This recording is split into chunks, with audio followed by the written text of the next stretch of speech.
Good afternoon, everyone. My name is Steve Eisele. I am the Vice President of Business and Strategy at Virgin Orbit. It's really great to be here.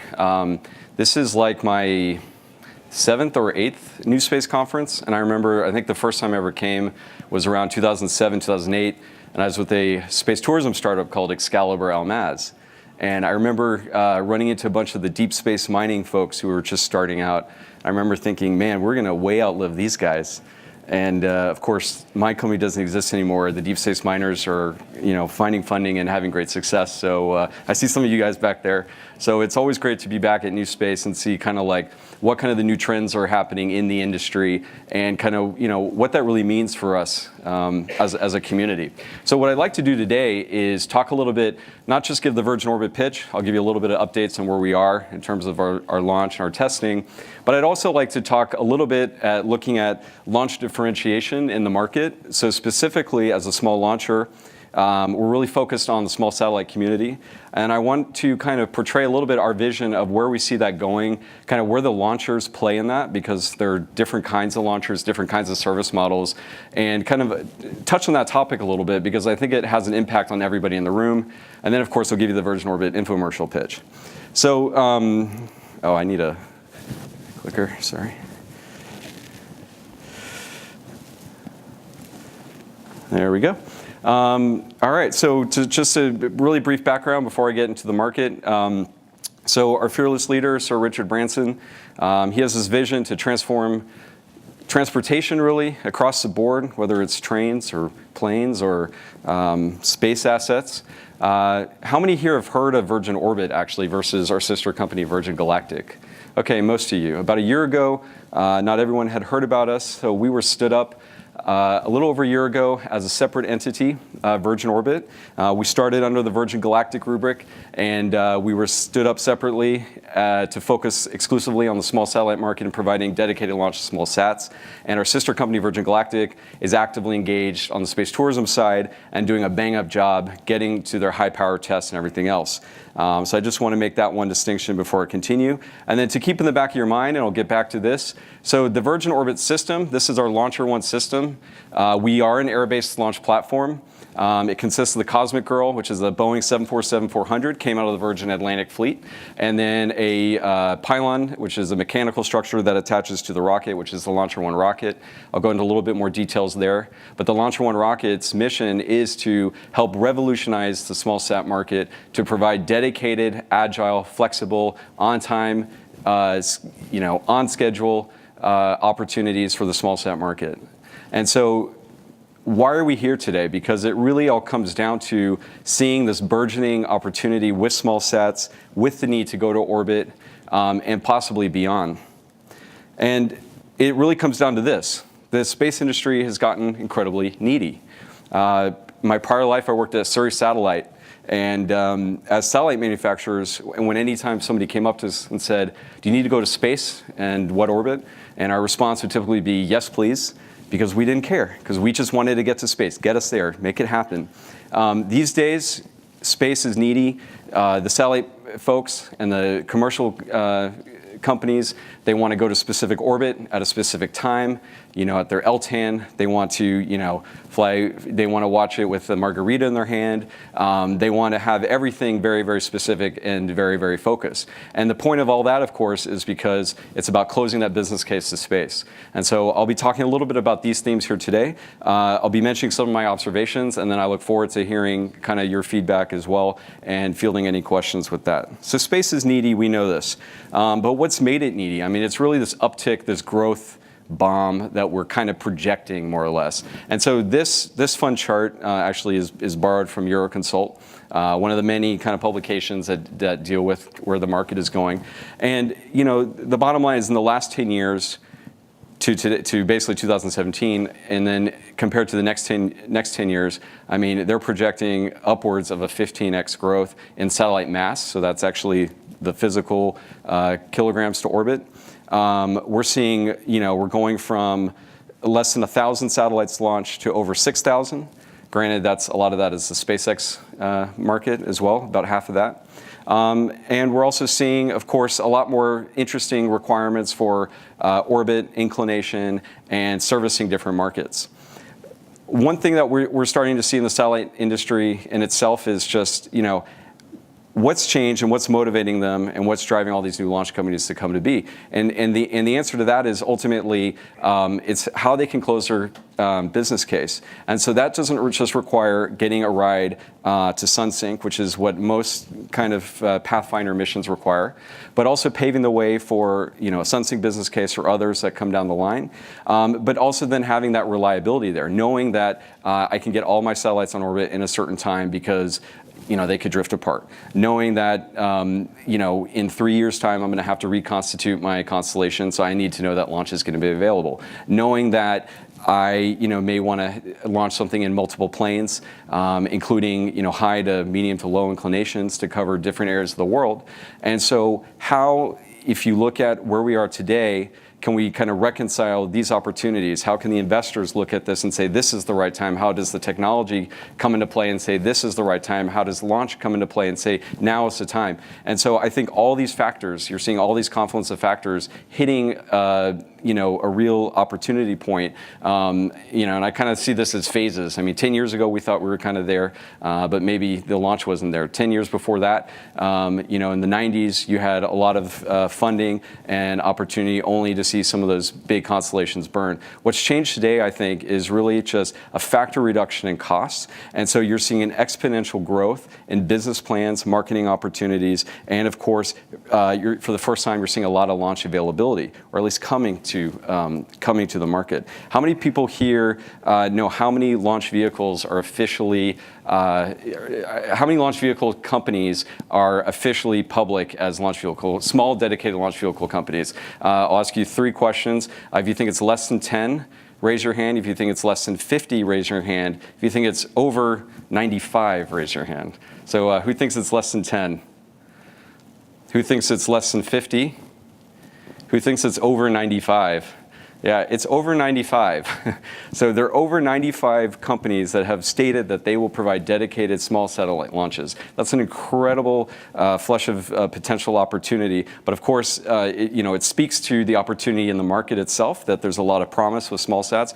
But it also, you're seeing kind of the opposite effect almost. You're seeing a lot of technology and things that are clogging the space. So why are they doing this? I kind of mentioned that already. You're seeing a real maturation. So again, space is needy. No longer can you just do a Pathfinder to LEO. You now require multiple planes.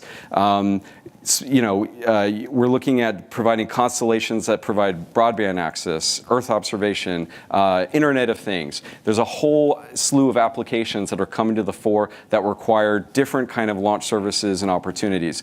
Some are just maybe 3 satellites in a plane. Some are CubeSat constellations. You may see 24 CubeSats in one constellation. You may see hundreds of CubeSats in a constellation like you see with Planet, for example.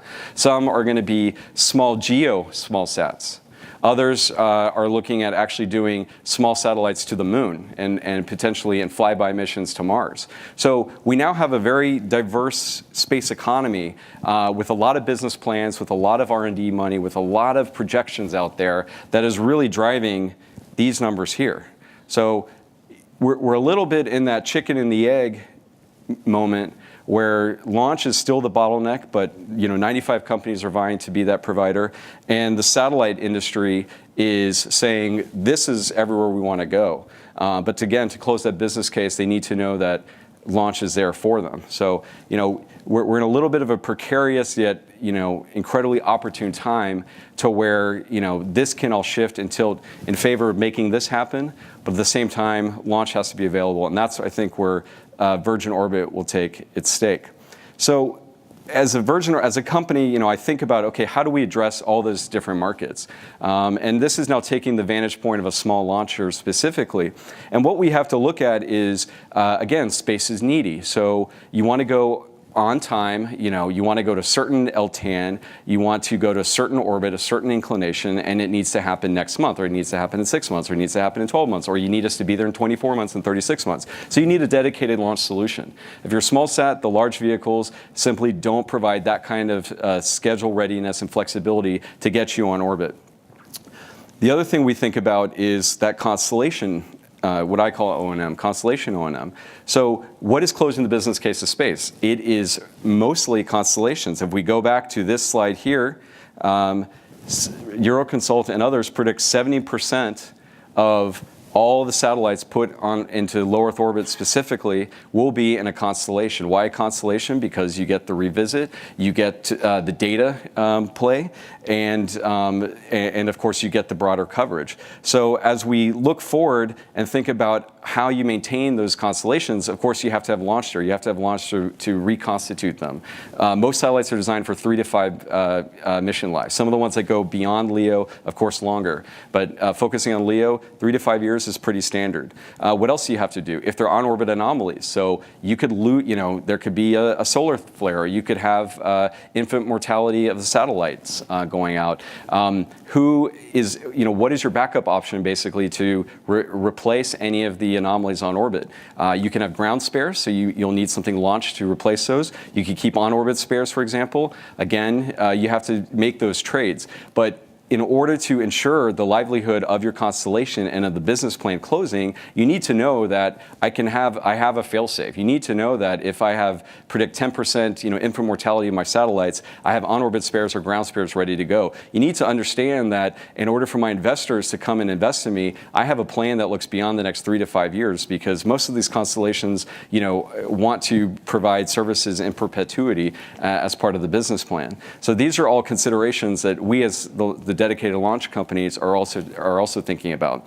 And then finally, of course, you've got this idea of responsive launch. Now, responsive launch, the way I kind of look at it is twofold. One, it's being able to have a quick call-up. So you basically, Virgin Orbit or another company would hold a rocket in inventory and be able to quickly launch within, let's say, a 3-month period, possibly even a 1-month period, if you have your satellite ready to go. Perhaps it's already encapsulated in a fairing.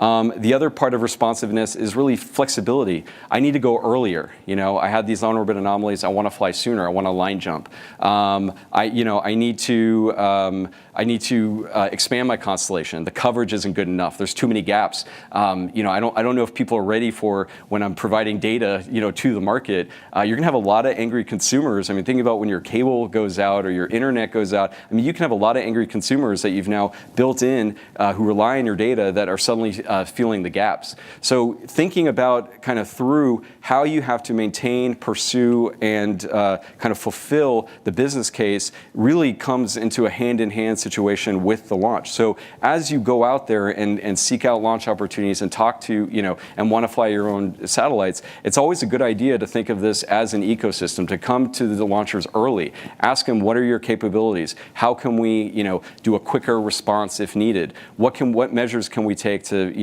reduce certain risks and failures? So these are all things that have to be considered. And I'll continue. So therefore, getting now into the market and thinking about everything that's happening, there's a lot of different verticals really and rockets, diverse rockets that can service these different markets and requirements.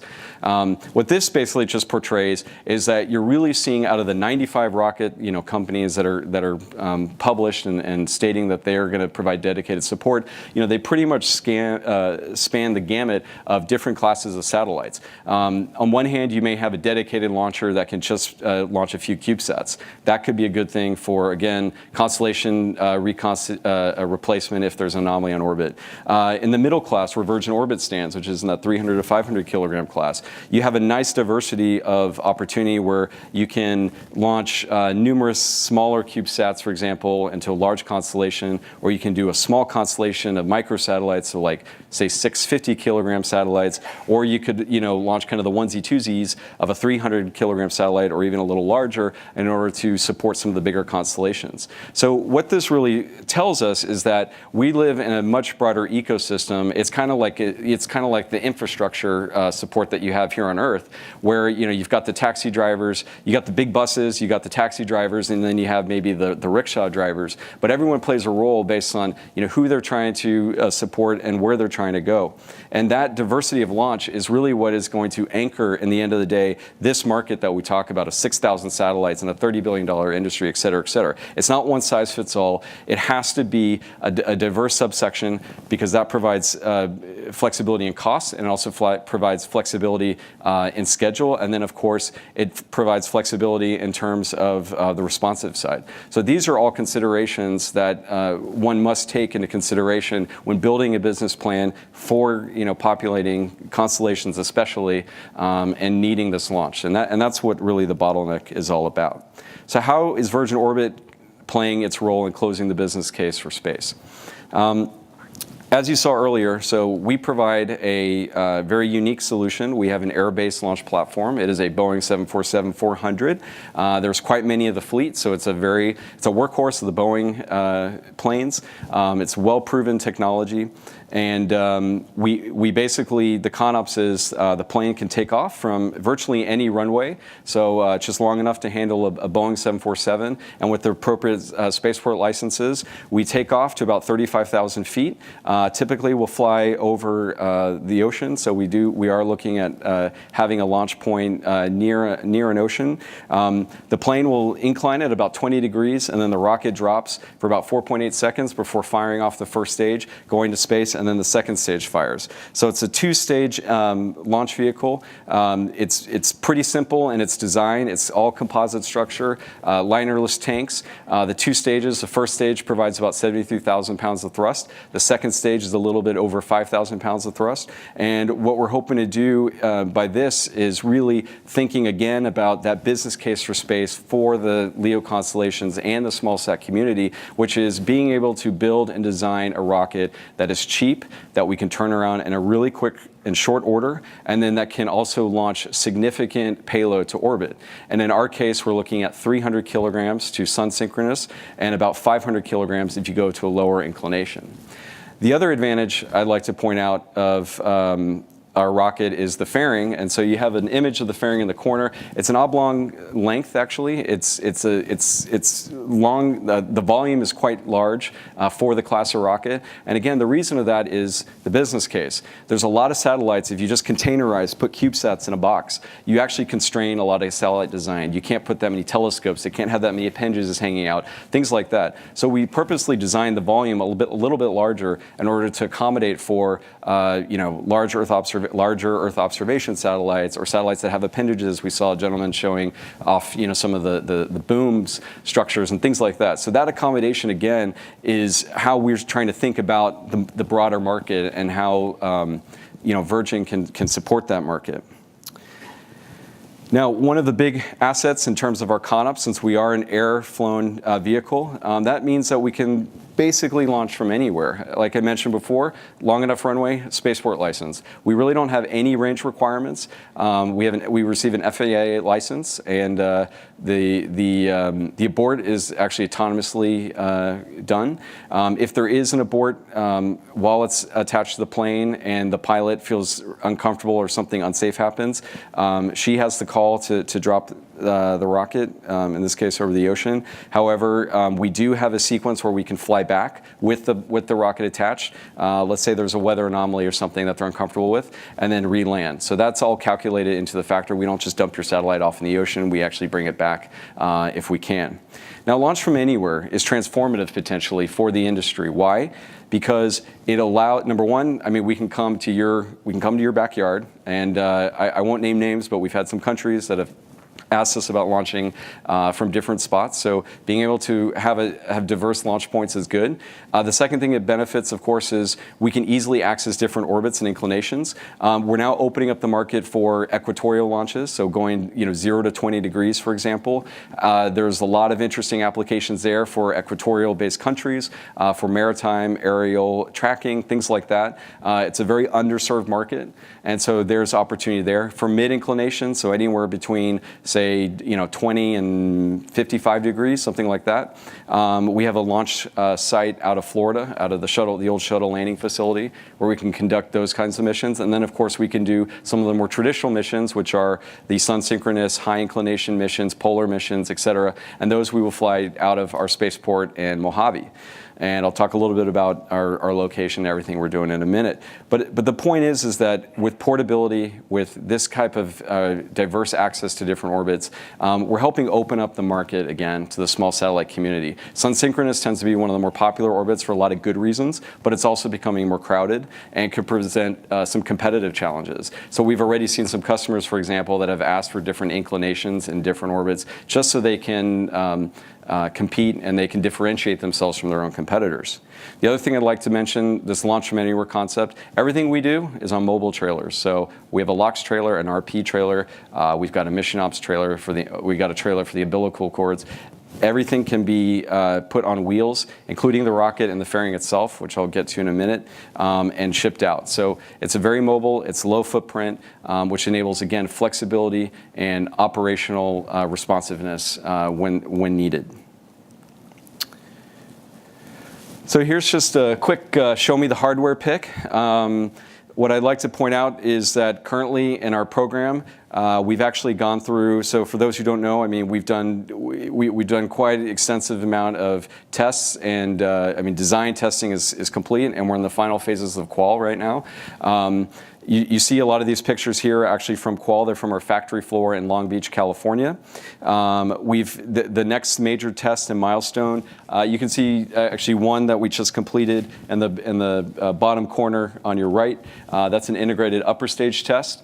We've done full duration firings for the Newton 3 and the Newton 4. Those are first stage, second stage engines, so about 180 seconds plus 10%, and another 60 seconds plus 20%. In terms of our development, we've got over 6 ship sets now on our factory floor. And our goal really, as part of our philosophy, is to have an accelerated build rate, which is part of the investment that we do on the factory in order to ensure regular development, quick development, low-cost solutions, and an accelerated capability in order to add more rockets to the flow, to the market, if needed. And so that's kind of the next point that I want to get to, which is how do we accomplish this? How do we make the small dedicated launchers accessible to the small satellite market? How do we bring these assets to the market to ensure that Euroconsult report that's promising a $30 billion industry comes to fruition? And the answer, of course, is we need to be investing in the factory of the future, in our materials, in our people, and in our advanced manufacturing techniques. So one thing that the Virgin Group did was spend a lot of money and capital invested into our factory, and that ensured that we had the right type of machinery. We have a large additive subtractive machine that can basically print and produce an engine in under 1 month, a process that would have taken over a year typically. We have invested in the factory flow itself so that we can currently turn out about 12 rockets in a year. And with a few minor additions, we'll be up to 24 rockets in the same factory. So that could be a cadence of 2 a month. Once we can help stimulate the market and establish a little bit more of a presence and help grow the small sat community, we can continue to add rockets from there. And that really will be dictated in terms of growth based on factory floor space and finding new innovations in manufacturing. So everything we're doing, again, is meant to go back to hit those big numbers, to be there for the community, but also thinking ahead for the community of how we can take the next steps to reduce the costs and create innovation in our manufacturing techniques. So where does this take us in the future? I mean, this is really where speaking to you guys is so important, because we also want ideas of how we can kind of come down the cost curve and improve the opportunities for everybody involved. I think a previous presentation mentioned that the cost of launch is still expensive. And honestly, if you're a CubeSat or you're used to free or university launches or NASA launches, it would appear a little bit more expensive. But these premiums are what are enabling the market to thrive. And so that's how we're going to kickstart it. But then we're looking internally at coming down that cost curve. So how can we do that? A few ideas are bringing some of the supply chain items together. So currently, as you guys know, I mean, you have to conduct a separate, you need a separate contract for launch. You need one for your satellite manufacturer, if you're probably for the payload, and then at the end you need the software and the app idea or whatever it is that you're going to transmit the data. And we can more seamlessly integrate those different cogs in the supply chain, we might be able to collectively come down the cost curve. So, one idea, of course, would be to more seamlessly meld with some of our satellite partners, looking at optimizing a satellite for our fairing. Perhaps the future even looks at structures that integrate satellite buses with the fairing directly. So then it's just a bad term, plug and play, but it's a simple integration with the satellite payload into the rocket. I mean, these are the innovations that we want to be thinking about, that we're incredibly open to, in order to really help take that next leap, if you will, for the satellite market in particular, but also just thinking about how we can better, diversify our services and better serve that market.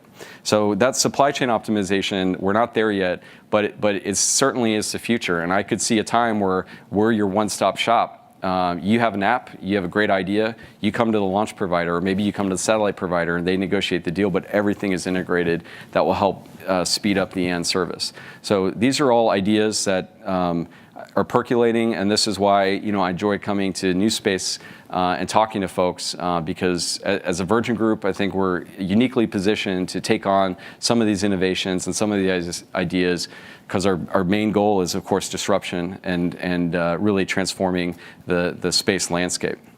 I'd like to give one more example of where we're trying to transform the landscape a little bit for launch, and that's what we had talked about earlier, and that's on the responsive launch side. So what's kind of cool about having a plane is you can, you're just another airplane taking off, off a runway in an airport. It's hard to spot if this is for a security launch. You don't have big LOX vents coming out the top. You're just another plane in a queue taking off, potentially. So, one thing that, we try to put out there in the market is that, we want to be there for your systems, but we're also going to try to proactively think of ways that we can bring you into the fold and improve, the entire launch sequence. So with responsive launch, for example, we're working with both the U.S. government, but also commercial players. If you think about how we can respond, like I was talking about earlier, to your constellation needs, if there's an on-orbit failure or something like that, you could need responsiveness. It may not be a week or a month call-up, but it could be a 3-month call-up. So then we have to start thinking about schemes where you pre-encapsulate your satellite, or we hold it, we warehouse it for you, or maybe you warehouse it somewhere, but have a quick way to access our facility. With the Department of Defense and the U.S. government, of course, having a rapid response capability, going back to the ORS days, is something that is greatly needed, and having the option of a flight because of using an airplane, we can turn around an entire launch campaign in less than a day, and honestly, probably in a few hours if we had all the pieces lined up and ready to go. So those are kind of the transformative things that we're thinking about. These are the kind of things that we're trying to, we're also trying to push the satellite community a little bit to come to us with ideas. And ultimately, there's space in this economy. There's space in the space economy for everyone, and we can work it. There are different angles of approach that we can work it, and they're diversified solutions, whether it's through a plethora of launch options or on the satellite side in terms of ideas in the supply chain and ways that we can help speed up and provide the responsive kind of service that your customers need. And so, with that, this is our baby right here. So this is the first LauncherOne to be integrated, to come out of the factory. This was about 2 weeks ago. We like to say just another day in the neighborhood, fully integrated. There's a jogger right there who was like, what?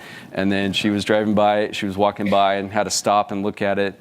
Normally, as I mentioned, the trailerized, the mobility of the rocket, normally we would actually have a separate trailer for the fairing. So there would be 2 trailers, taking one the main rocket and the other the fairing. But in this case, we're just driving up the block to our other facility for some final testing. But I am excited, to share that we're going to be doing our next major milestone in probably a little over a week, which is going to be a captive carry test.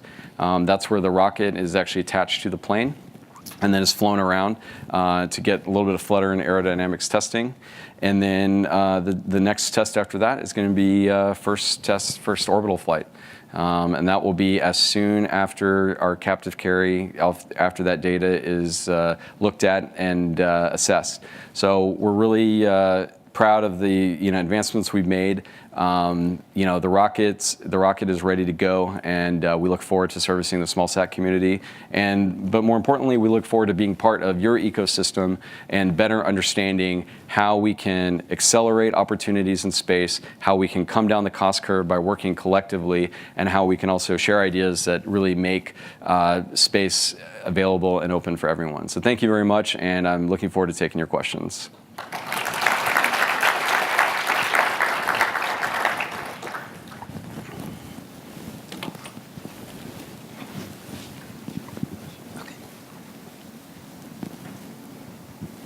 Steve, great. I have two questions.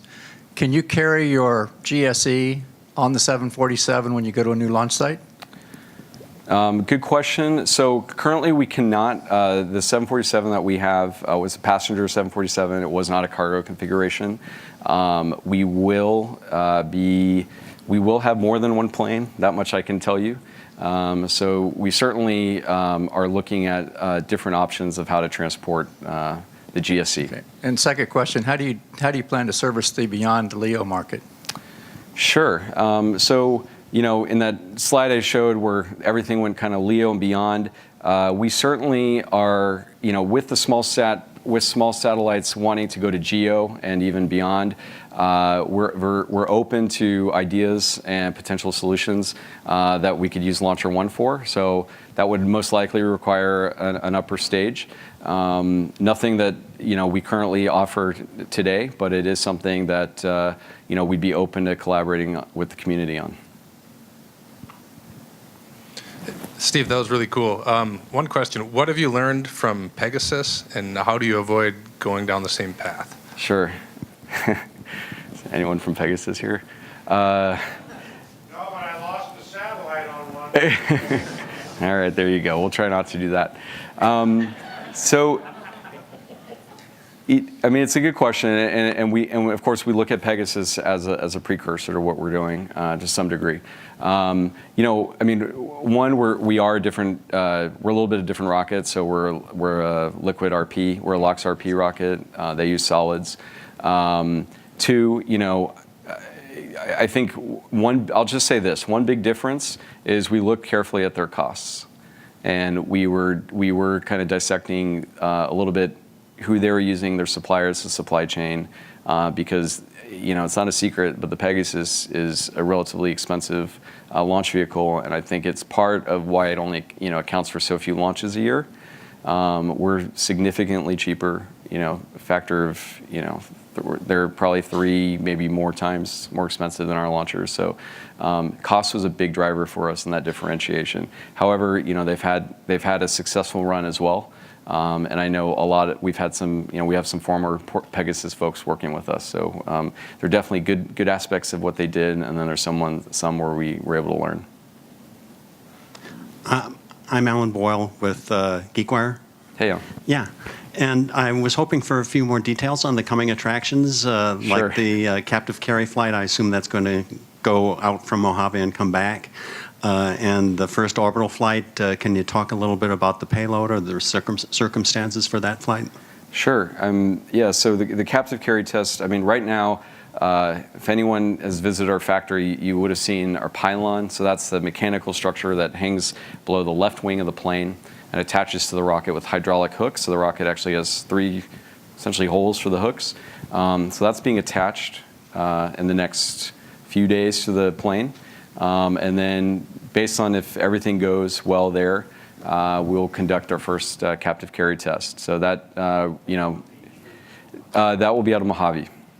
And on the first test flight, again, we publicly said that, we're hoping to be ready to fly by the end of the summer.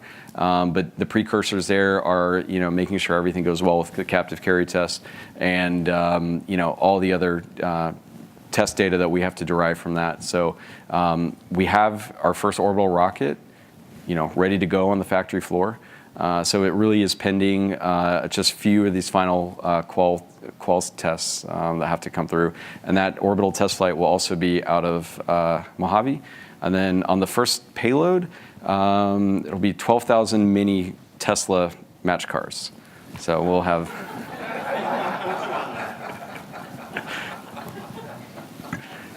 It's not the payload.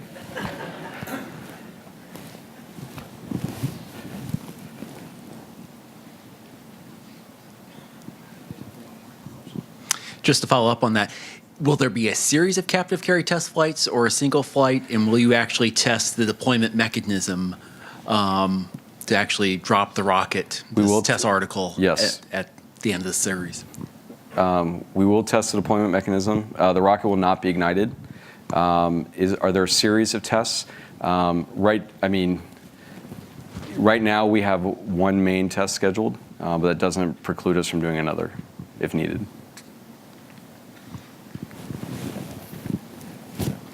That's all we have time for. All right. I think it's time to drink some wine.